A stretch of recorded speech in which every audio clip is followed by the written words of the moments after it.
जय श्री कृष्णा दोस्तों। हे राजन, कुंती पुत्र राजा युधिष्ठिर ने अपना अनंत विजय नामक शंख बजाया तथा नकुल और सहदेव ने सुघोष एवं मणिपुष्पक शंख बजाए। महान धनुर्धर काशीराज, परम योद्धा शिखंडी, धृष्टद्युम्न, विराट, अजेय सात्विक, द्रुपद, द्रौपदी के पुत्र तथा सुभद्रा के महाबाहु पुत्र आदि सबों ने मिलकर अपने अपने शंख बजाए। संजय ने राजा धृतराष्ट्र को अत्यंत चतुराई से यह बताया कि पांडु के पुत्रों को धोखा देने तथा राज्य सिंहासन पर अपने पुत्रों को आसीन कराने की यह अविवेकपूर्ण नीति श्लाघनीय नहीं थी। लक्षणों से पहले से ही यह सूचित हो रहा था कि इस महायुद्ध में सारा कुरुवंश मारा जाएगा।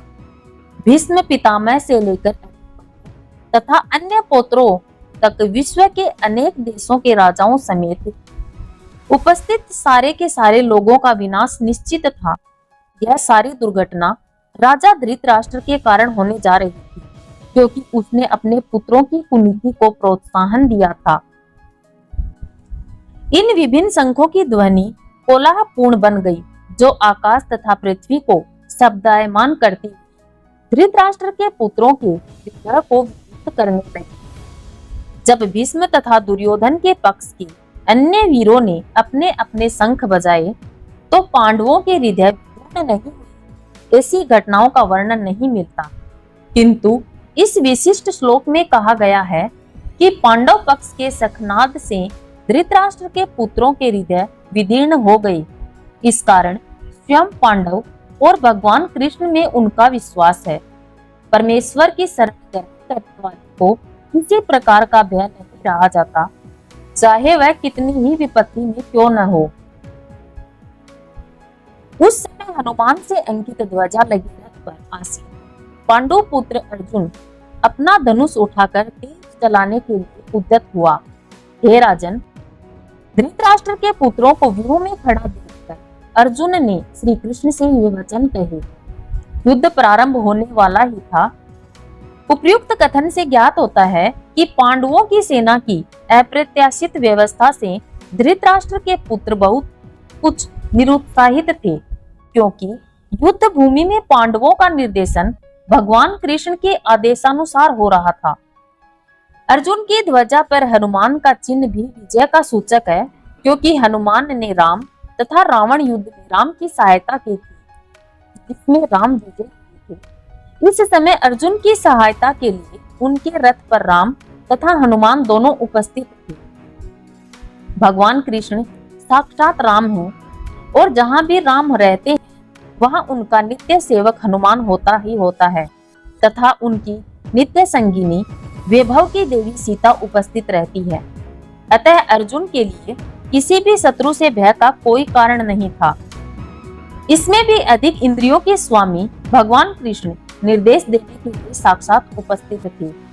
इस प्रकार अर्जुन को युद्ध करने के मामले में सारा सत्परामर्श प्राप्त था। ऐसी स्थितियों में जिनकी व्यवस्था भगवान ने अपने शाश्वत भक्त के लिए की थी, निश्चित विजय के लक्षण स्पष्ट थे। अर्जुन ने कहा, हे भगवान, कृपा करके मेरा रथ दोनों सेनाओं के बीच ले चले, जिसमें मैं यहाँ उपस्थित युद्ध की आशा रखने वालों को और शस्त्रों की इस महान परीक्षा में जिनसे मुझे संघर्ष करना है उन्हें देख सकूं। यद्यपि साक्षात श्री भगवान है, किंतु वे अहेतु की कृपावश अपने मित्र की सेवा में लगे हैं। वे अपने भक्तों पर कभी नहीं चूकते। इसीलिए अर्जुन ने उन्हें अच्युत कहा है।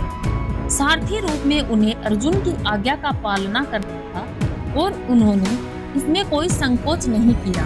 अतः उन्हें अच्युत कहकर संबोधित किया गया है।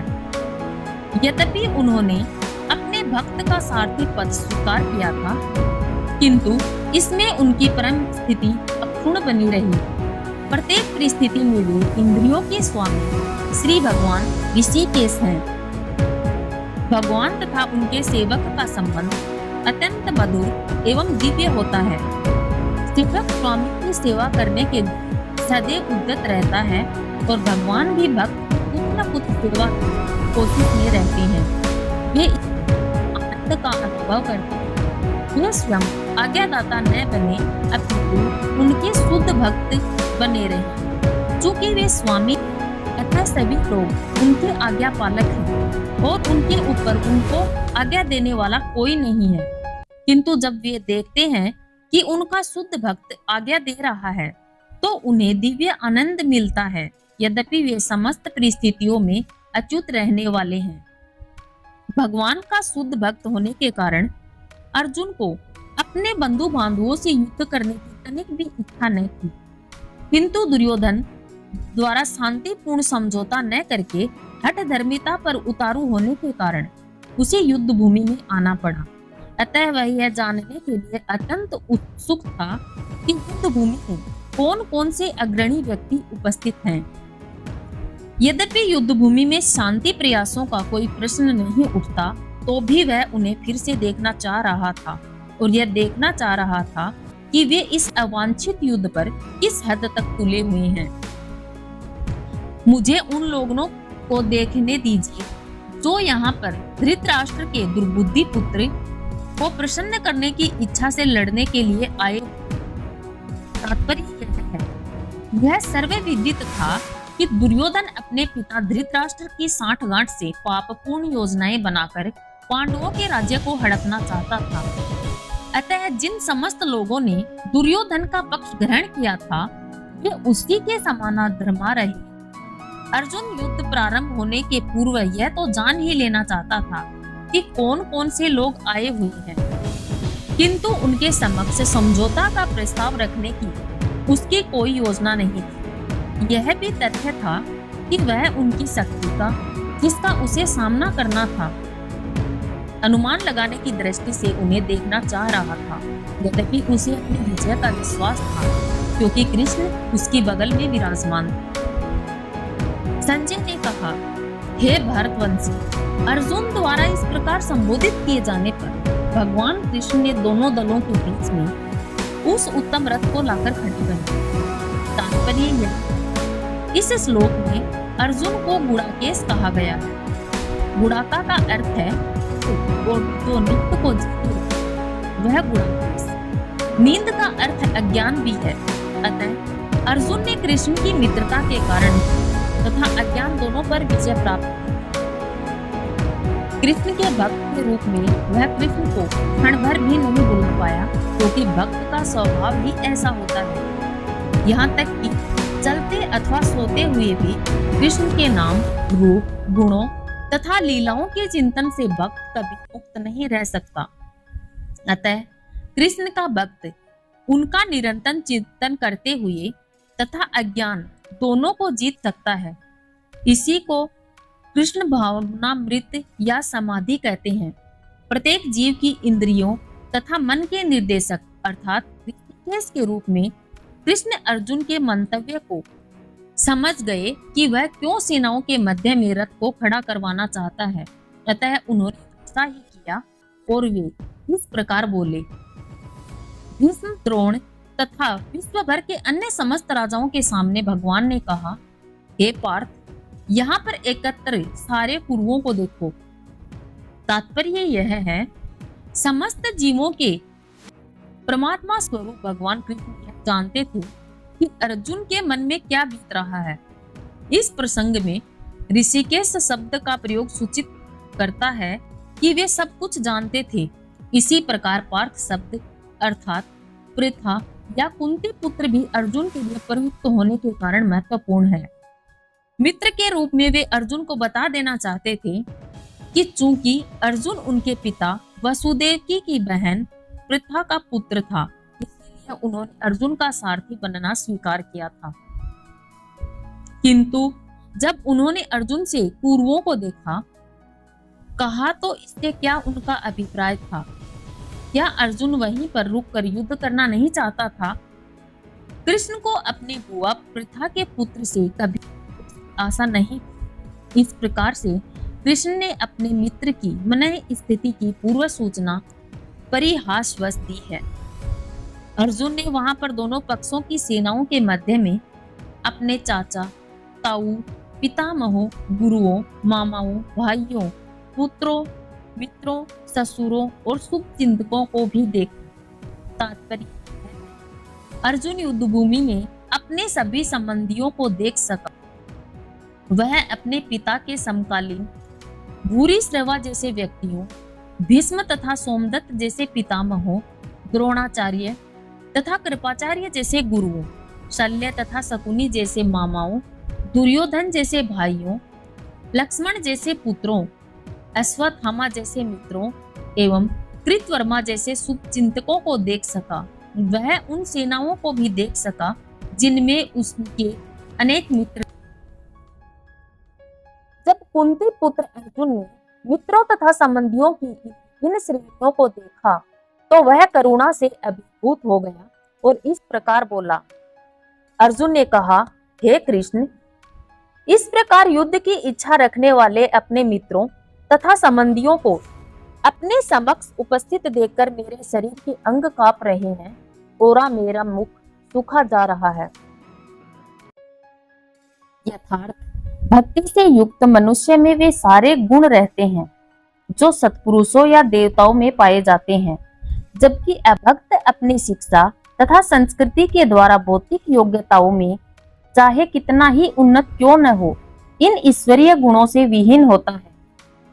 अतः स्वजनों, मित्रों तथा संबंधियों को युद्ध भूमि में देखते ही अर्जुन उन सभी के लिए करुणा से अभिभूत हो गया जिन्होंने परस्पर युद्ध करने का निश्चय किया था।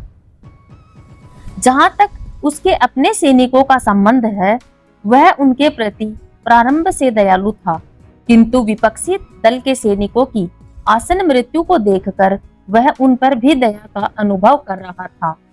और जब वह इस प्रकार सोच रहा था तो उसके अंगों में कंपन होने लगा और मुंह सूख गया।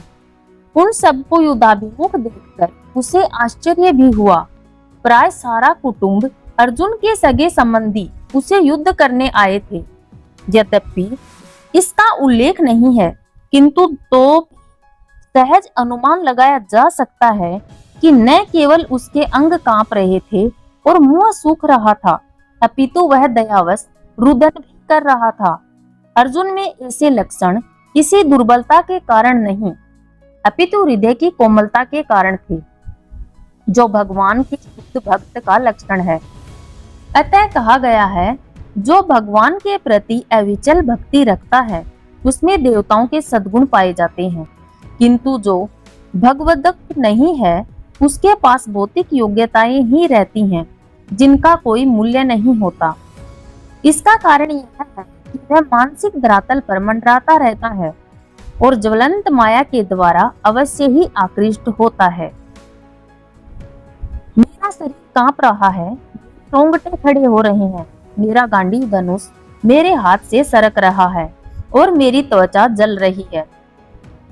शरीर में दो प्रकार का कंपन होता है और रोंगटे भी दो प्रकार के खड़े होते हैं।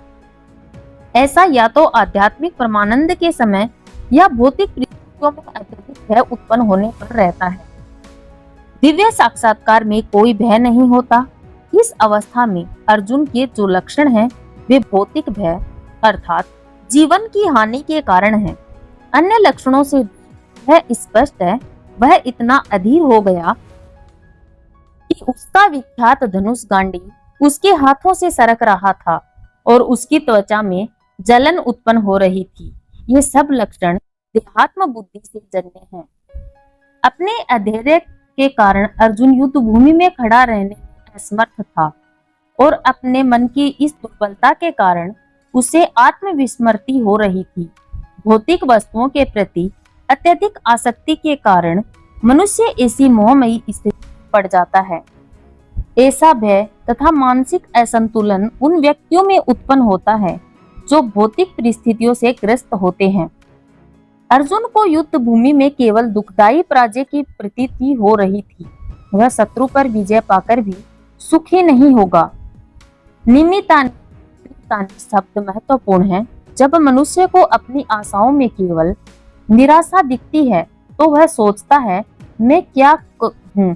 प्रत्येक प्राणी अपने में तथा अपने स्वार्थ में रुचि रखता है किसी की भी परमात्मा में रुचि नहीं होती। कृष्ण की इच्छा से अर्जुन अपने स्वार्थ के प्रति अज्ञान दिखा रहा है। मनुष्य का वास्तविक स्वार्थ तो विष्णु या कृष्ण में निहित है। बद्धजीवी इसे भूल जाता है, इसलिए उसे भौतिक कष्ट उठाने पड़ते हैं। अर्जुन ने सोचा कि उसकी विजय केवल उसके शोक का कारण बन सकती है। हे कृष्ण, इस युद्ध में अपने ही स्वजनों का वध करने से न तो मुझे कोई अच्छाई दिखती है और न मैं उसे किसी प्रकार की विजय, राज्य या सुख की इच्छा रखता हूँ। आज की इस वीडियो में बस इतना ही। मिलते हैं अगली वीडियो में। तब तक के लिए आप लोग अपना ख्याल रखिएगा। जय श्री कृष्णा। चैनल को सब्सक्राइब और लाइक अवश्य करना।